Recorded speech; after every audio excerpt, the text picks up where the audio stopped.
Et bienvenue au hackerspace de la petite roquette, l'Emancipolab, on lui a donné un petit nom il n'y a pas longtemps. Alors un hackerspace, c'est un lieu un peu non conventionnel, le plus inconventionnel possible, axé autour du hacking. Donc le hacking, c'est le détournement d'objets à des fins pour lesquelles elles n'ont pas été designées. Le but du hackerspace ici, c'est un espace où on va pratiquer du détournement d'objets. Alors nous, on travaille beaucoup sur tous les déchets électroniques qui proviennent de la ressourcerie. C'est absolument pas moi qui ai inventé le concept de hackerspace, hein. Ça existe depuis au bas mot 15 ans. Hein. Ça fait 7 ans que j'habite là. J'ai commencé par habiter à La Roquette, à l'époque où c'était aussi un lieu de vie. Ça fait 7 ans, j'y travaille depuis ce temps-là. Dans les ateliers de réparation que je donne au café La Troquette, la première chose que j'explique aux gens, c'est effectivement quelques notions de sécurité de base. C'est vraiment la première chose, ça fait partie de ma formation. Je suis électricien, j'ai fait une formation de maintenance des systèmes mécaniques et automatisés. Casser la machine, pourquoi pas, mais se faire mal à soi, ce serait un peu plus dommage.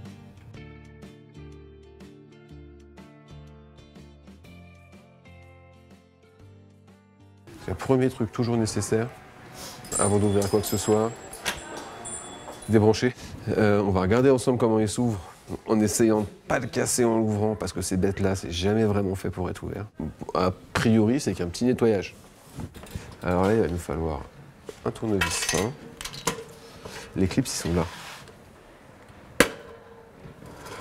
Là, en prenant ici, je vais faire le deuxième pour être bien sûr, et tu vas faire les deux autres. Ouais, d'accord.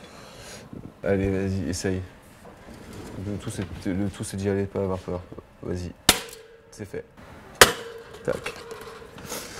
Hop là. Alors, un grippin, surtout... Alors, il y en a, on trouve des ordinateurs dedans. Hein. Celui-là est super bien fait. Parce que des fois, c'est pas... Il y a pas de système de crochet. Il y a une petite plaque en métal, ici.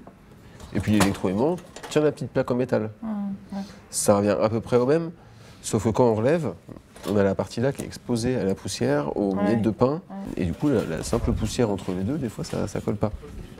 Si on regarde entre les deux, il y a une petite crevasse noire. Donc, ça veut dire qu'il y a de l'air entre le fil et l'étain.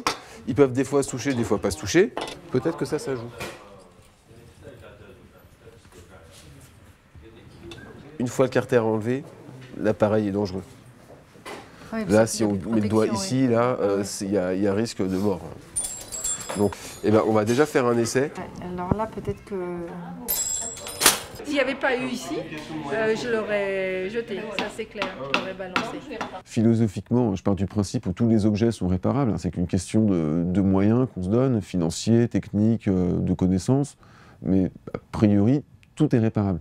C'est vrai qu'après, par contre, il y a des objets qui ont été étudiés, plus ou moins, pour être réparables. En fait, j'ai fait du houmous avec et ça a chauffé. Et puis, c'est plus jamais rallumé. Alors...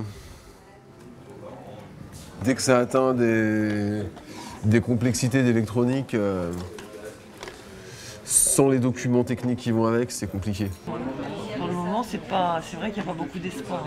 Mais c'est plus trop le cas maintenant. Ça va être eux, là. Alors, tu vois, c'est dans de la gaine thermo et tout. Enfin, c'est vraiment... Et encore une fois, le moteur, c'est sûr, il marche. C'est juste ça, c'est vraiment salaud.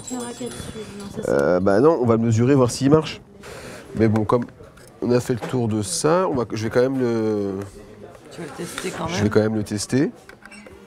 Il faut démonter, je ne saurais pas quoi faire. Mais bon, apparemment, lui non plus. On tombe sur des appareils qui n'ont pas du tout été pensés pour être réparés. Voire même des appareils qui sont condamnés pour ne pas être ouverts. C'est qu'il y a toujours une raison pour condamner comme ça un appareil. Des histoires de sécurité.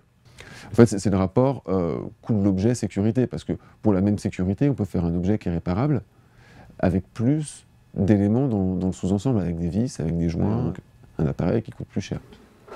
Ça, c'est collé au moteur. Quand je fais ça, le courant passe. Ouais.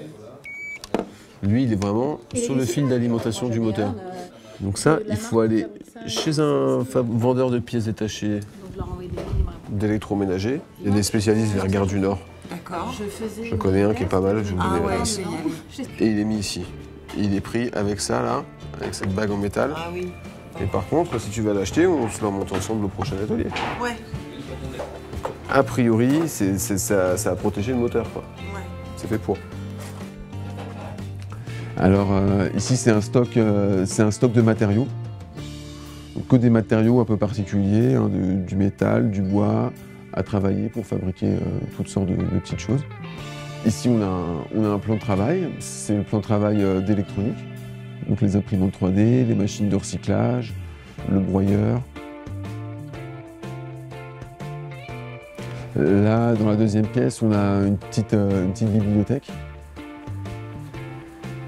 Donc basée autour des thématiques qui nous tiennent à cœur Hackerspace. Histoire, politique, sociaux, décroissance, pédagogie, philosophie, pas mal d'ouvrages techniques aussi. On a le studio multimédia, donc vraiment c'est une station de montage. L'espace sert aussi à faire des répétitions de musique, de petites répétitions pour des petits groupes, avec tout le matériel musical. Ça fait aussi laboratoire de chimie. Donc pour l'instant c'est plus atelier de cuisine, là c'est un peu le bazar, c'est un cours de rangement. On fait de la distillation d'huile essentielle, on fait des savons.